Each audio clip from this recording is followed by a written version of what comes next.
એલ્સમાં તમારે સિમ્પલ એલ્સમાં કંઈક લખવાનું જ નહીં, ઇફ જ લખવાનું. ઓકે, ચાલો. સો અત્યારે આપણે કોડિંગ શીખીએ છીએ કે કઈ રીતે યુઝર પાસેથી તમે પરમિશન લઈ શકો કે નોટિફિકેશન ઓન કરો. ઓકે, તો એના માટે ઓસમ નોટિફિકેશનની અંદર ફેસિલિટી આપેલી છે.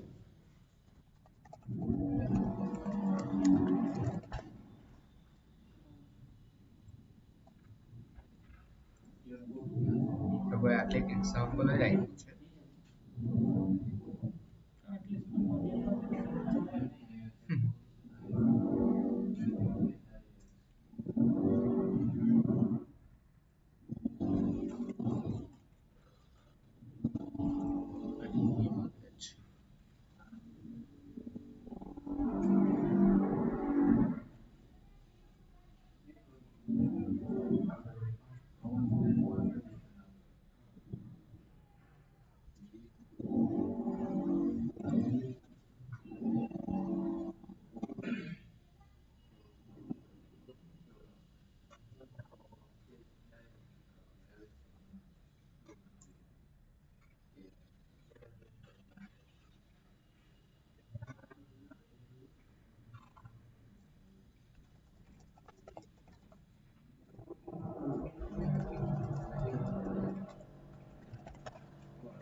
નોટિફિકેશન બધામાં જ આવે. ઇવન તમે વોટ્સઅપમાં બંધ કરી દેશો નોટિફિકેશન તો પણ તમને એરર બતાવશે.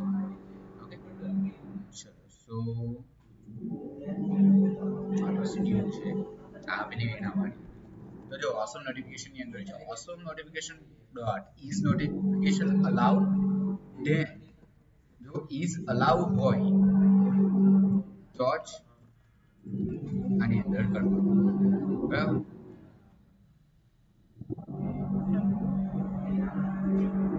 અને is ઓકે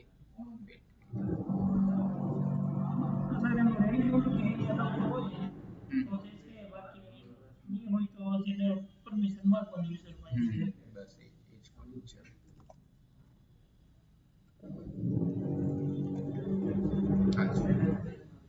કે જો અલાઉડ હોય આ અલાઉ કર્યું અલાઉ કર્યું તો આને આપણે પોપ કરાવી દઈએ. ઓકે, ચાલો. તો આને આપણે ઇનિટ સ્ટેટ પર જ લખી દઈએ. જ્યારે પેજ લોડ થશે ત્યારે જ આપણે ચેક કરાવી દઈશું પરમિશન એને ના. જો પરમિશન ને હા તો થાય ને, તો આને આપણે બીજામાં જોઈ લઈએ ચેક પરમિશન.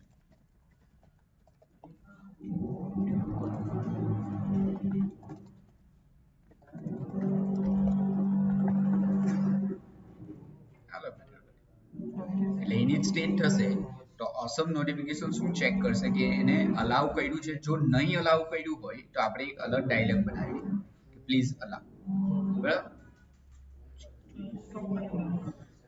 ના ચાલશે ને, કઈ આપણે નવું તો નથી. ઓકે, આપણે એડ સ્ટેટ નથી. જો હવે આ અલાઉ કરશે 10 ઇન્ટુ આટલે તમને લઈ આવે એટલે અલાઉ કરશે તો જ એને નોટિફિકેશન તો જ આ વસ્તુ વર્ક કરશે.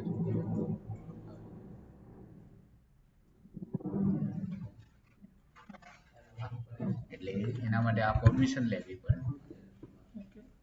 એને પરમિશન આપેલી હોય તો જ.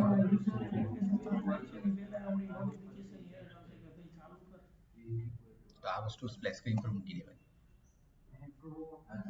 સ્પ્લેશ સ્ક્રીન બનાવી એપ્લિકેશન તો ત્યારે મૂકી દેવાનું.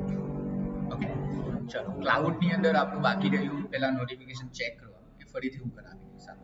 ઓકે, હવે એક કામ કરીએ. હવે નેક્સ્ટ ગૂગલ એડ નો પ્રોજેક્ટ લઈ લઈએ. ગૂગલ એડ, બરાબર. હા, નવો પ્રોજેક્ટ ગૂગલ એડ નવો પ્રોજેક્ટ લઈ લો અને બસ એની અંદર અત્યારે ખાલી એક હોમ પેજ બનાવી, બીજું કઈ